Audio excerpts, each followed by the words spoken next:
Toi, président de la République? C'est possible. Tout le monde peut se présenter à l'élection présidentielle.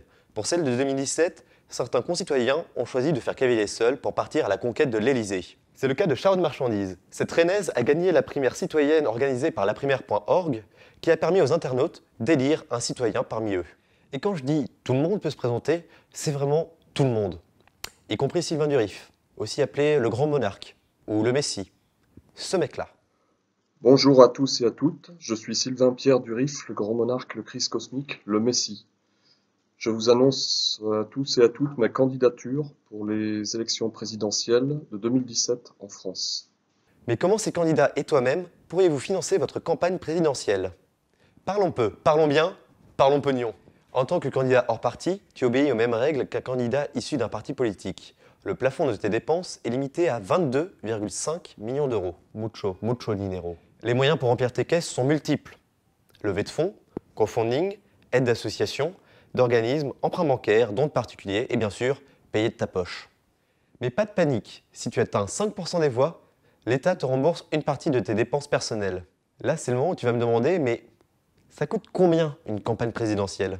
Prenons le cas de François Hollande en 2012. Il a récolté 21,9 millions d'euros, sur lesquels il en a dépensé 21,8, dont 7 millions qui sont directement sortis de la poche du Parti socialiste. Charlotte Marchandise, elle, a déjà récolté plus de 675 000 euros grâce à la collecte en ligne menée par laprimaire.org.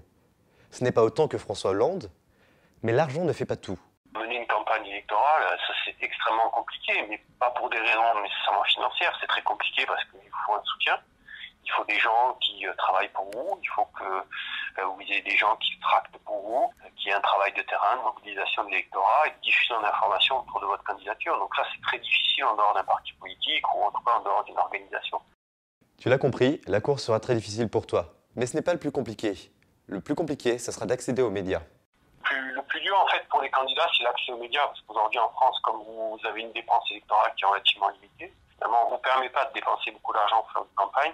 Ce qui est très important pour les candidats, c'est d'accéder aux médias.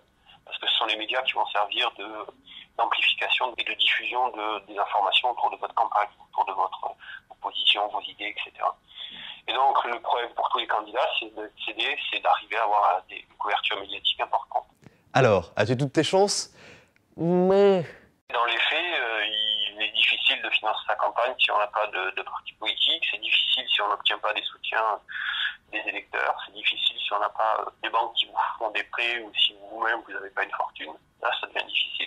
Donc c'est très très dur en France d'être élu ou d'arriver à une campagne qui va vous amener à la victoire sans un appui important de partis, d'associations, de groupes, etc.